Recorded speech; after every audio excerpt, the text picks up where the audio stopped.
Hi, I'm Pastor Seth Williamson. I want to welcome you once again to the Ascension McKinney podcast. Thank you so much for tuning in. Our podcast is all about our church plant here in McKinney, Texas, and how to live as a Christian on mission in McKinney, Texas. I want to invite you, as always, to like and share this video, comment below, and make sure you follow us on all our platforms at Ascension McKinney.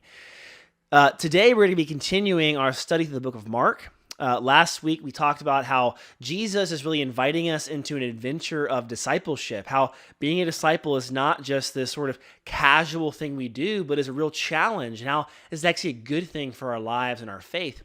And now we're going to be carrying on today with talking about how being a disciple in this world is actually really strange. So it's an adventure, but it's actually very strange. So thank you so much for tuning in. I hope you enjoy this podcast.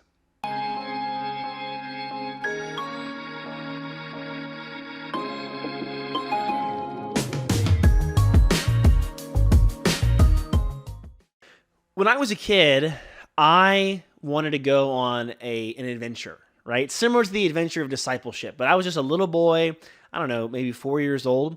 And I decided I was going to run away from home, that I was all grown up and it was time for me to go and be on my own. And so I loaded up a wagon with all the essentials, all my favorite toys, my blanket, maybe a box of cereal, but I was ready to go. I had everything I needed.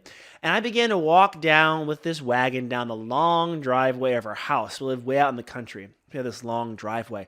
And I'm walking down, and I get about halfway down the driveway, and I stand there, I think to myself, I go, it's kind of cold out here. And I'm looking back at my house, and I'm saying, and there's a lot of food and even more toys in there. And I looked ahead down our driveway, and I said, and I don't really know what's down there. And so about 100 feet into my adventure, I gave up and came home. I'm sure lots of us who are listening to this have a story similar to that. It's very common for kids to say, I'm running away, especially when every 90s movie had a premise about a kid running away from home and going on an adventure. Because we want that adventure, right? We have adventurous hearts.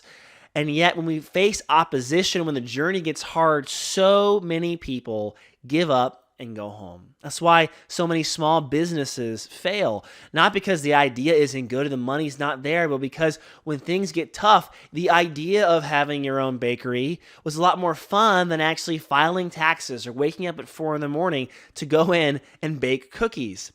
It always gets more real when opposition comes along. And the same thing goes for our faith. I know that you are motivated to follow Jesus. I have this belief that most Christians really do want to follow Jesus. You want to walk nearer to Jesus. You want to be close to Jesus. But here's the thing. Challenges and tribulations are going to come. So what should you do when people push back against your faith? What should you do when people push back against your faith? That's what we're going to be talking about on this episode, and we're going to be in Mark chapter 2, starting at verse 1, going through chapter 3, verse 6. So Mark 2, 1 through 3, 6. Three things we're going to talk about on this episode. First, we're going to talk about how the world gets challenged by disciples. Then I'm going to talk about how the disciple challenges the world. And finally, I'm going to talk about your challenge as a disciple living your faith here in McKinney, Texas. Now, real quick, before we jump into this, I want to remind you that the Gospel of Mark is laid out as one long journey. Mark's agenda is to teach you what it means to be a follower of Jesus, a disciple, and he's literally creating the story as these people are actually following Jesus on the road to Jerusalem. And so we're going to see Jesus, he's been baptized, he's gathered his disciples to him, he's commissioned them to go out and do this work. His journey is beginning, and he's immediately going to face some opposition. So we're going to talk about how the world is challenged by God's kingdom, how the disciple is challenged by the world, and then I'll talk about your challenge. So let's start by talking about the world. The world is challenged by the ways of God's kingdom. The world is challenged by the ways of God's kingdom. You know, I think it's an understatement to say that things are done differently in God's kingdom. Right, things are kind of turned upside down on their heads. There's a couple of examples in this passage of where Jesus challenges the status quo. Let's look at a few of them here. Let's look at chapter 2, verses 7 through 12. Right before this, Jesus comes to a paralytic man and heals him. And he gets up and begins to walk around. In verses 7 through 12, the Pharisees say this: "Why does this man speak this way? He's blaspheming. Who can forgive sins but God alone?" Immediately Jesus, aware in his spirit that they were reasoning that way within themselves, said to them, "Why are you reasoning about these things in your hearts? Which is easier, to say to the paralytic, 'Your sins are forgiven,' or to say, 'Get up and pick up your pallet and walk'? But so the Son of Man may know but that you may know the Son of Man has authority on earth to forgive sins." He said to the paralytic, "I say to you, get up, pick up your pallet, and go home." And he got up and immediately picked up the pallet and went out in the sight of everyone, so that they were all amazed and were glorifying God, saying, "We have never seen anything like this." So Jesus comes to the paralytic man, and we assume right away he's going to heal him. But instead of healing him, he forgives him of his sins. And the Pharisees are infuriated by this. You say, you can't forgive people, only God can forgive people. So Jesus is challenging them by offering forgiveness. He also challenges them by the fact that he's able to heal. He says, well, what's easier to do, to say, "I forgive you," or to take this man who's been paralyzed for so long and tell him to get up and walk? Well, the obvious answer is, to tell him to walk. No one can do that. Only God could do that, right? Just like only God can forgive sins. And so Jesus does the thing only God can do. He tells him to get up and walk, which means he actually has that authority to forgive sins as well.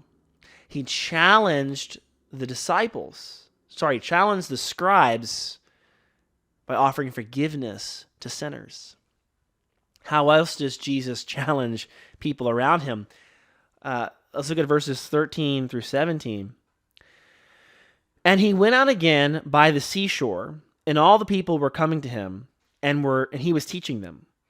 And he passed by, and as he passed by, he saw Levi, the son of Alphaeus, sitting in the tax booth, and he said to him, 'Follow me.' And he got up and followed him. And it happened that he was reclining at the table in his house, and many tax collectors and sinners were dining with Jesus and his disciples, for there were many of them, and they were following him.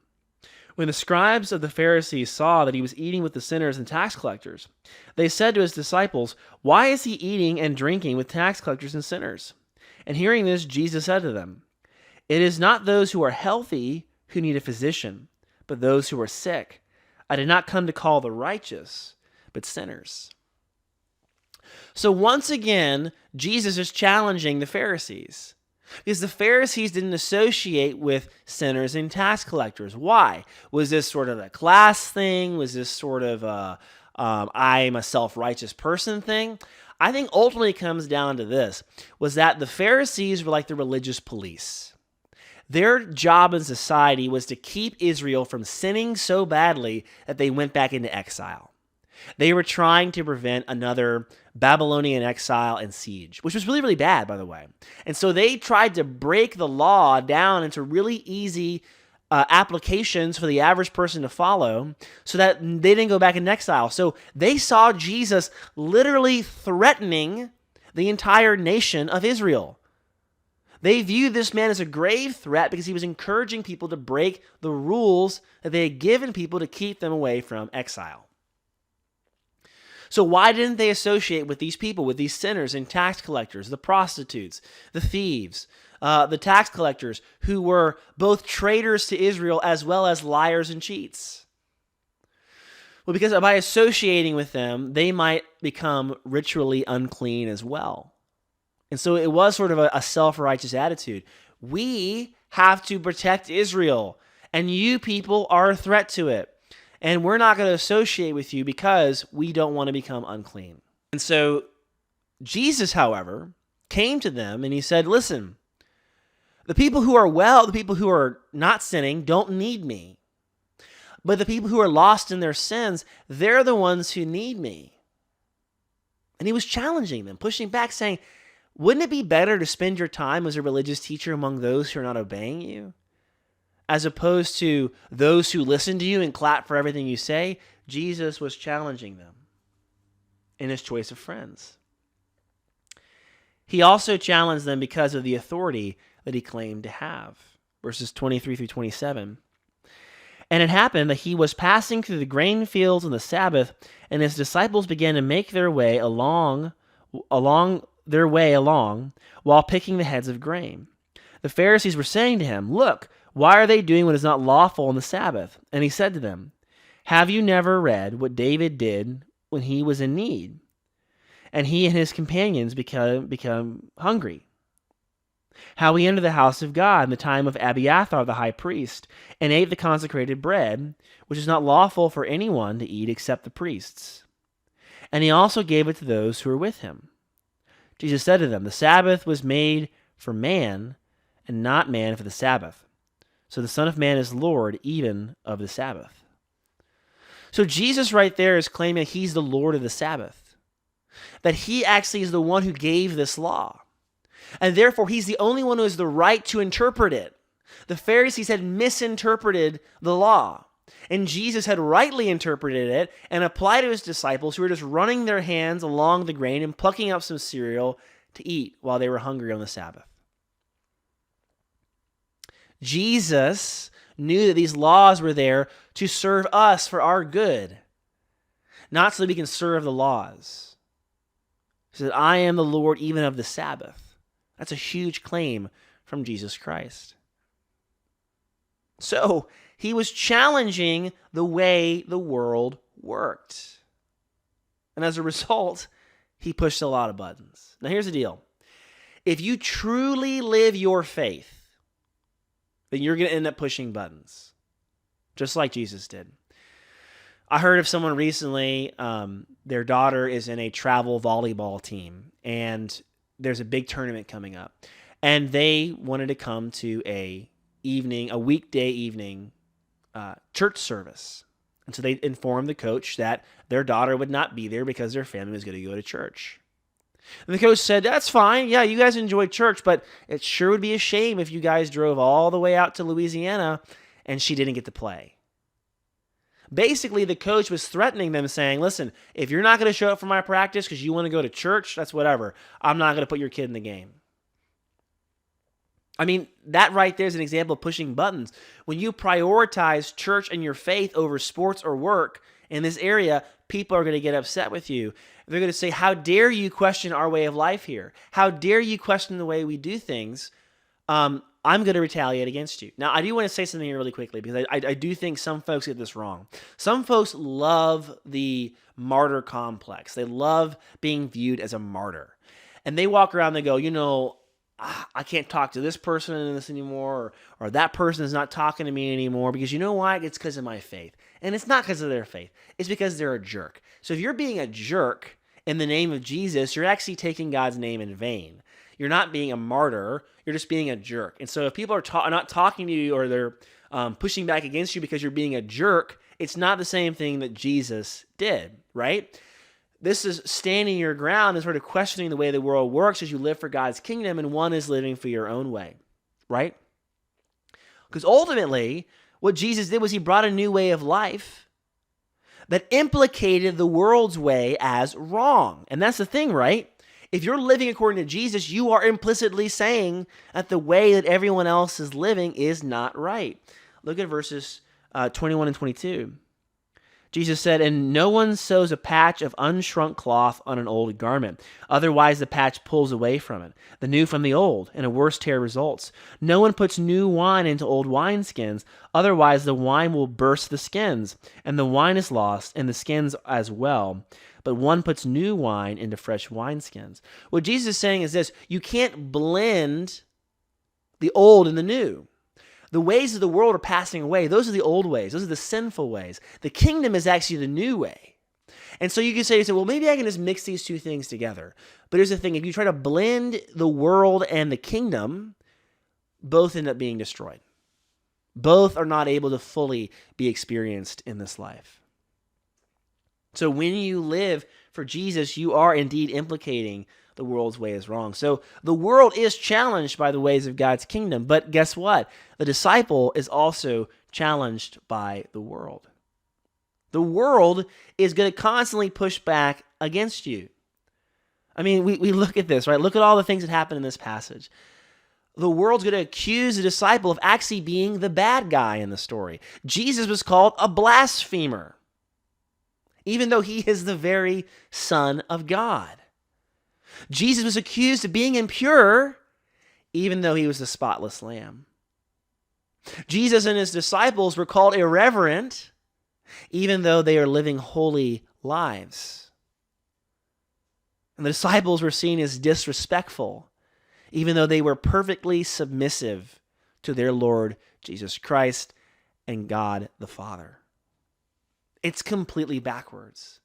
If you live according to the ways of the kingdom, the world's going to feel challenged by that, and they're going to push back, and they're actually going to be labeling you as the bad guy. And just like me with my little wagon, when things get rough, and I'm walking down the road, and I say, it's actually kind of cold out here, maybe I'll go back to the house, I don't want to do this anymore, that's the moment when people leave. They leave the road of discipleship, they abandon the adventure, because they might be able to, show up at church, serve, tithe, do those kinds of things, read their Bible. But if their friends start calling them evil, that's a lot to bear. That's a lot to carry around. People are always going to be thinking that we as disciples are on the wrong side of history, that we are actually marching against the beat of progress, that we're regressive, that we're bad.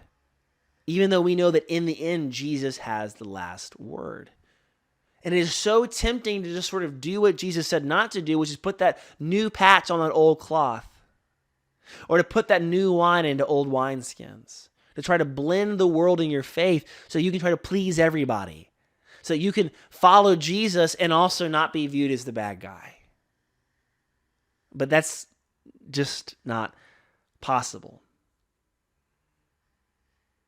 The world wants to see the destruction of this way of life.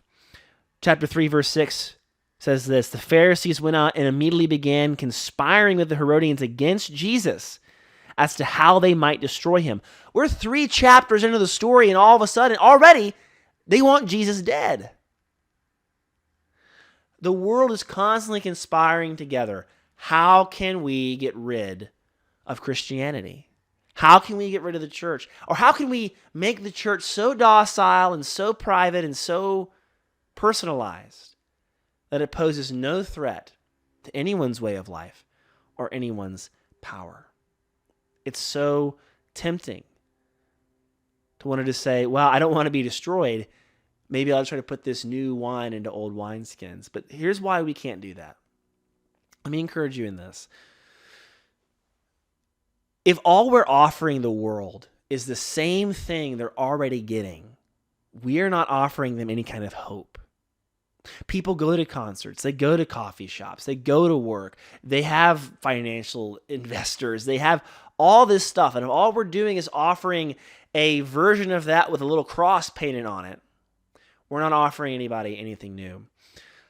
There's a great story that Russell Moore, who's a ethicist, who used to work for the Southern Baptist Convention. He would be going like TV all the time, talking about the Christian response to certain moral issues. He tells a story of this time where he was a youth pastor in Mississippi. He was in a Navy town or a military town. And he was at this Baptist church. And the Baptist church was basically made up of 2 groups of kids. There were the kids who were raised in church, who had very nice families and were very polite and kind. And then there were the rough kids in the neighborhood that came and were joining them as well. And this was during the 90s, early 90s, late 80s, when there was like a Christian version of everything. So they're like Christian boy bands. And they would like sing about how cool it is to be a virgin, right? And thinking to themselves, if we just give our kids a Christian version of all the stuff their friends have, we'll protect them from the world, and then they'll be safe. But here's the thing, is that those Christian kids, they got into all kinds of trouble, regardless of what their parents tried to do. And these kids who weren't Christians coming in from the outside, they had no interest in these silly songs. They thought it was ridiculous to sing about how cool being a virgin is. But here's the thing. When they found out that Russell Moore actually believed that a man named Jesus died on the cross and rose again 3 days later, that fascinated them. That fascinated them. It wasn't our sameness that attracted them to the church. It was our strangeness that attracted them to the church. See, if we give up on all the weird parts about Christianity, we leave the world with no hope. So even though the world reacts against us, we cannot give in because they need the very thing that they are reacting to. The body doesn't like chemotherapy, but cancer hates chemo even more. There might be some vomiting and some pain, but hopefully the cancer dies, right? So what is your challenge? So the world is challenged, the disciples challenged. What's your challenge? Well, I want to encourage you to persist despite the opposition. See, this comes down to actually being convinced that the way of life in the kingdom is better than the way of life in the world. Jesus is truly giving us a better way. If you think that actually the world's got a point, or maybe it's like morally equivalent, you're not going to continue on when things get tough. But if you're truly convinced that God's ways are better in every area of life, then you will carry on regardless of the challenges that you're going to face. We do indeed have good news that can make people happy and free. We're not used car salesmen. We're the doctor walking in the room with the cure to the incurable disease. That's what we are. You have to think of yourself like that. You're not a victim or a loser. You're a victor and a champion. That's how you must see yourself. You also really need to be involved in a church that encourages you in this kind of work. At Church of the Ascension, we're doing incredibly challenging work. We are trying to start something from scratch, and we're trying to go out and reach people who have never met Jesus before. And so what we do here a lot is we encourage one another to carry on and to not give up, to not sort of fall back in the fight, but instead to charge forward. If I was doing this all by myself and did not have the support of my brothers and sisters in Christ, I would give up. I would give up. The lone wolf is a myth. Okay, wolves need each other. Christians need each other. You must be wrapped up in the church. And I just want to finish by saying this. When you look at the people who are challenging you in your faith, the people who you challenge with your way of life, don't look at them as your enemies. These people are not your enemies. These people are loved by God. They're your friends, they're your neighbors, they're your families. We don't struggle against flesh and blood.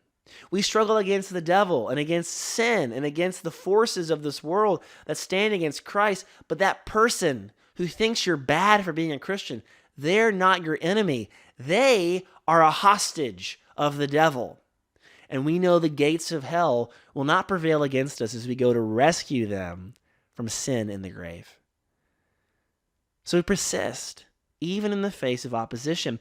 To follow Jesus means facing opposition for your faith because your faith challenges the status quo. But imagine this. Imagine if all the Christians didn't give up. When they confronted people with the truth of the gospel, instead of just giving in, they persisted. Wouldn't we change the world? Couldn't we perhaps create a new normal for people by living our lives according to the ways of God's kingdom? You might change someone's life. Remember, even the Apostle Paul was a murderer who hated Christians, and then God used him to write half the New Testament. You never know what God's going to do. And so my challenge to you is this: persist. And I would say ask God to increase your faith and humility as we go forward in the journey. Thank you again so much for tuning in this week. I'm Pastor Seth Williamson with Church of the Ascension. Make sure to like this, leave a comment, share this video, and follow us on all platforms. God bless.